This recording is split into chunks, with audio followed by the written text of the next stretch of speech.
I want you to imagine a late September evening in Mumbai. Okay, setting the scene. I like it. Right.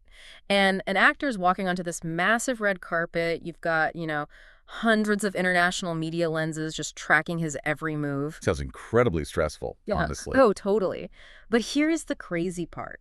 Instead of the usual, promotional circus, the polite applause, the standard photo ops, the reigning king of the Indian sports biopic genre walks straight up to him. Just right up to him on the car. Right up to him. And he essentially hands over his crown. I mean, he does this in front of everyone before a single frame of the film has even been shown to the public. Wow. That's quite a way to kick things off. It really is.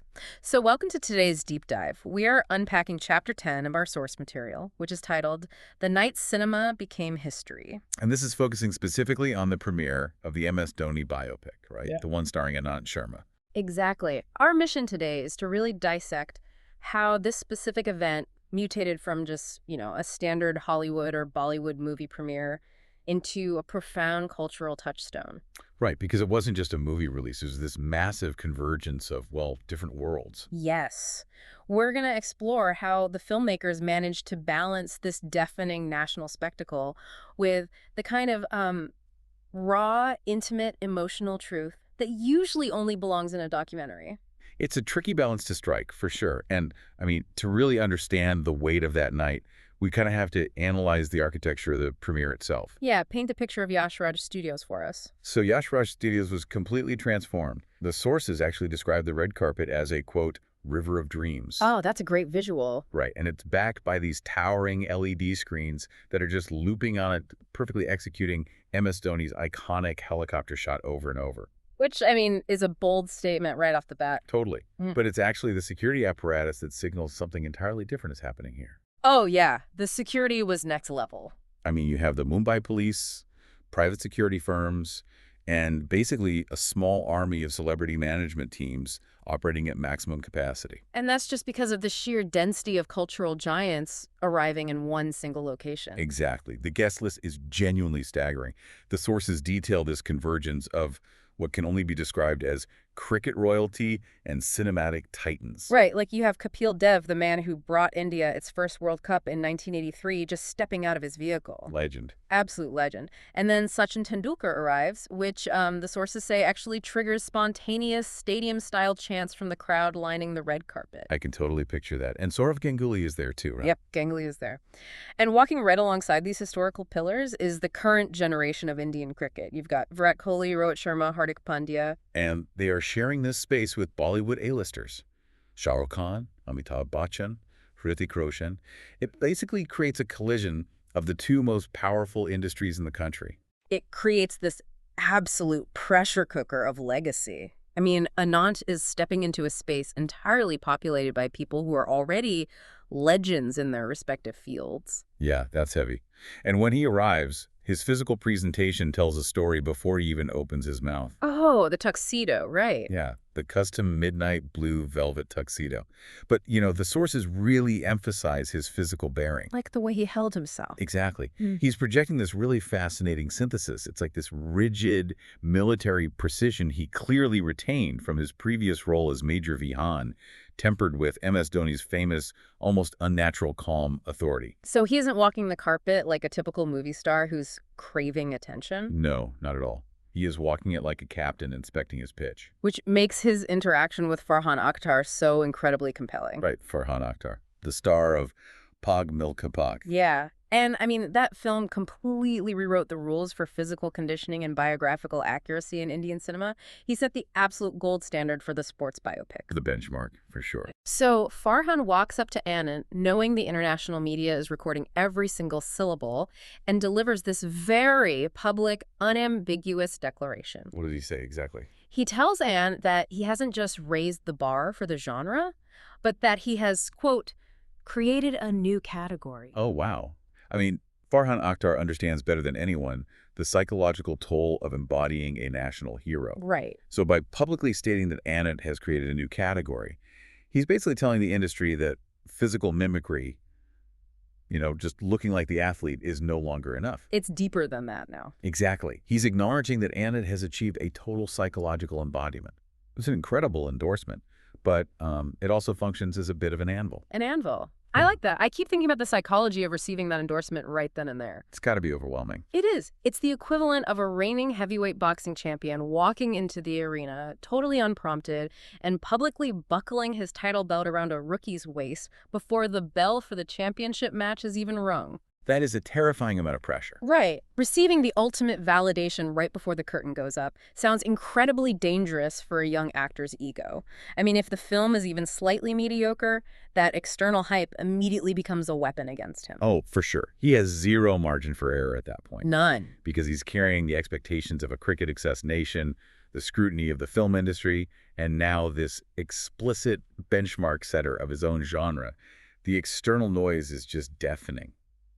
But the brilliance of this premiere, and the film itself, honestly, is how it weaponizes that external noise. How so? Well, the moment the theater doors close, the filmmakers systematically strip all of that spectacle away. Ah, right. Moving from the macro to the micro. Exactly. The sources actually describe what happens inside that theater as a sacred screening.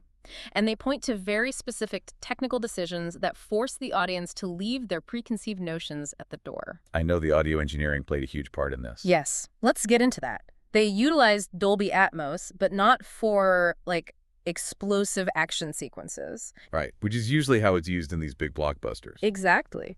Instead, they used it to capture the precise spatial audio of the streets of Ranchi, which is Dhanoni's hometown.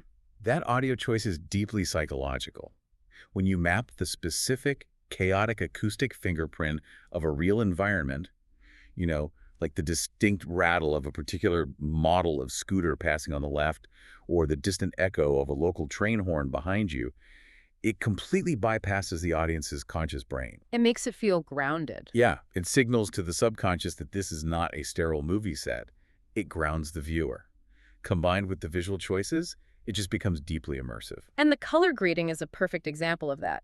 Usually in a massive Bollywood blockbuster, skin tones are smoothed out and hyper-illuminated so the stars look flawless. Right, that glossy, perfect look. But the director, Niraj Pandey, opted for this custom color grading that prioritized the stark, fluorescent greens of the cricket pitch. Meaning the actors looked real. Exactly. He allowed the skin tones to remain textured, sweaty, and heavily shadowed under the harsh stadium lights. But refusing to make the actor look like a flawless movie star, Pandey strips away the artifice. Yeah. He prepares the audience to accept what they are seeing as documentary truth rather than just polished fiction. And that technical foundation is absolutely critical because of where the emotional core of the narrative goes next. You're talking about the Priyanka storyline. Right. They had to tackle the story of Dhoni's first love, who tragically passed away just as his career was taking off. The sources note a profound shift in Anant's performance during these scenes.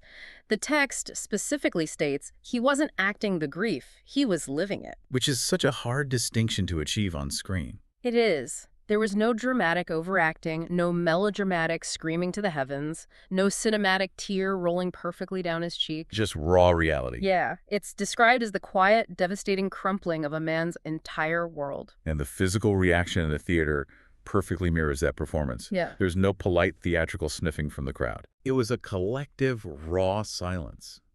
Virat Kohli, the current captain of the Indian cricket team, was actually openly weeping in the audience. Oh, wow. Yeah, he was reportedly whispering that he didn't even know this deeply traumatic part of his former captain's life existed. That is heavy. I actually struggle to accept the traditional concept of method acting in a scenario like this. What do you mean? Well, we throw that term around whenever an actor gains 50 pounds or refuses to break character at the catering table, right? Yeah, right. And, it is certainly an achievement to make an audience cry over a completely fictional character or even a historical figure who's been dead for a century. But this requires a completely different mechanism. Because the person is still alive. Because the exact person who lived this trauma is sitting 30 feet away in the front row watching them do it. How does an actor successfully navigate performing a real person's absolute deepest, darkest trauma in front of them? That really crosses the line from acting into a terrifying psychological tightrope walk. Exactly. It demands a level of radical empathy that transcends standard cinematic technique. I mean, if Anant had tried to consciously, perform the sadness, if he had let his ego as an actor dictate the scene to show off his emotional range, It would have felt so cheap. deeply insulting, honestly. Insulting to the man sitting in the theater who actually lived it. Anand had to entirely dissolve his own ego. But he did. Yeah. By simply existing in the devastation without trying to decorate it, he honored the reality of the trauma. And the ultimate proof of that success is that MS Dhoni himself, a man legendary for his impenetrable emotional armor on the field, shed unguarded tears watching his own tragedy recreated. That is just, wow. The film's true special effect really was emotional authenticity. Absolutely. But pacing a 3-hour film means you cannot leave the audience drowning in that sorrow. The narrative architecture requires a release. Right. You have to let them breathe. So the film moves from that suffocating intimacy straight into the recreation of the 2011 World Cup final at Wankhede Stadium. Transitioning an audience from profound grief to stadium-level tension is incredibly difficult, especially when dealing with a historical event where everyone knows the outcome. Right. But director Niraj Pandya makes a remarkably bold choice here. He plays large portions of the final match in real time. Which goes against basically every rule of standard film editing. Completely. Over 1 billion people know exactly how that match ends. The tension is technically supposed to be gone. But it's not. No. By refusing to rely on quick cuts and fast montages, Pandya forces the audience to sit in the excruciating real-time seconds between deliveries. You feel the suffocating pressure of 2011 all over again. Exactly, because the brain is forced to process all the micro moments, the grip on the bat, the shift of the eyes, the heavy breathing. And it all culminates in the execution of the winning six. The technical execution of this specific shot in the film is meticulous. You have that incredibly crisp, isolated sound of the bat connecting with the ball. And crucially, Anand executes the helicopter shot himself. No CGI replacement, no stunt double. Right. He developed the immense wrist strength and the specific biomechanical follow-through to perform it practically. And because he physically anchors the shot in reality, the audience totally believes the emotional release that follows. The sources highlight the nuanced facial journey Anant takes the audience on in the seconds after the hit. He moves from pure disbelief to realization to this overwhelming cathartic joy. It's earned. The immense sorrow established earlier in the film actually earns this explosive release. It really does. But, you know, the most fascinating element of this entire premiere happens when the credits finally roll. Oh, the reaction in the theater. Yes. The theater essentially erupts. Virat Kohli, Rohit Sharma, and Hardik Pandya physically rush Anant. They hoist this 6'3" actor onto their shoulders right there in the middle of the theater. It really paints an image of pure, unrestrained euphoria.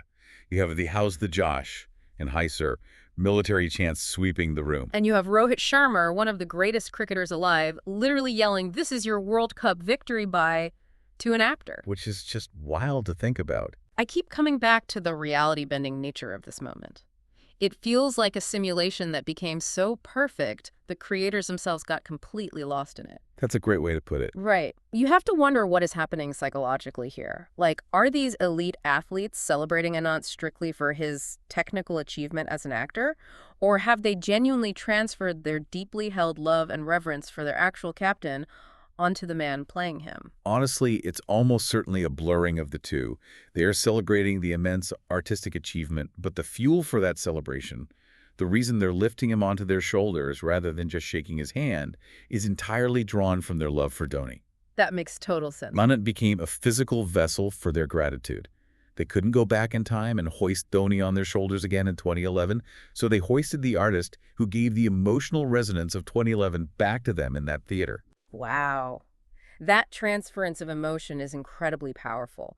But while this deafening macro celebration of India's World Cup victory is happening, while the entire room is shouting, there's this quiet micro thread running through this night that grounds the entire deep dive. You're talking about his father. Yes. Amidst the chaos, Anant finds his father, Rajesh Sharma. And the interaction between father and son is just a beautiful moment of artistic recognition. Rajesh tells Anant that while he may have given him the fundamental acting tools, Anant, quote, built a cathedral with them. It's beautiful. But the narrative doesn't stop there. MS Dhoni actually navigates through the massive crowd and approaches Rajesh Sharma directly. Which is a huge moment. Massive. Dhoni reveals that he knows Rajesh's secret. He knows about Rajesh's National School of Drama gold medal, and he knows about the prestigious acting career Rajesh sacrificed in order to provide stability for his family. And what does Dhoni say to him? Dhoni looks at his father and says, "Your sacrifice allowed Anant to fly. That's not a small story. That's a profound one." It is a phenomenal exchange because it really requires us to look at Dhoni's own history, Oh, that's a good point. right? Because Dhoni famously worked as a ticket collector for the Indian Railways. Hmm. He sacrificed his own early ambitions to ensure financial security for his family before finally breaking into international cricket. So he sees himself in Rajesh. Exactly. When Dhoni looks at Rajesh, he's recognizing a reflection of his own core values. He understands the quiet, grinding weight of sacrificing your own dream so someone else can eat, or in this case, so someone else can fly. Well, irony is just staggering to me. How so? Well, this movie was explicitly marketed across the globe as the untold story, entirely referring to Emma Stoney's life behind the helmet. Right. But the sheer quality of the film ended up being the catalyst to validate an entirely different, equally profound, untold story, Rajesh's sacrificed acting career. Oh, I see what you mean. A national hero basically looked at a hidden acting legend and acknowledged that the hero's story wouldn't be on screen if the father hadn't given up his own time in the spotlight. It really encapsulates a vital truth about authentic storytelling. When you commit to telling one person's truth with absolute accuracy and empathy, you inadvertently create a space for other people's truths to be recognized. The authenticity radiates outward. Yes, exactly. And that outward radiation perfectly transitions us into the real-world fallout of this premiere.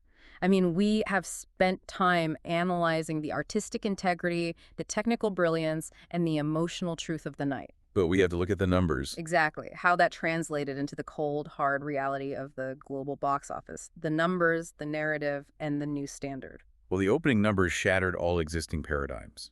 The opening day brought in 75.32 crores. Just contextualize that for a global audience, a crore is 10 million rupees. So we're talking about roughly 750 million rupees or close to 10 million US dollars in a single day, entirely from the domestic market. Which is insane.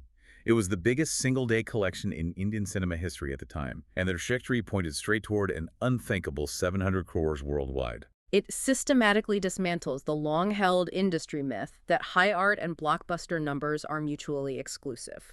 Right, because studios often assume you have to dumb a film down to reach a massive audience.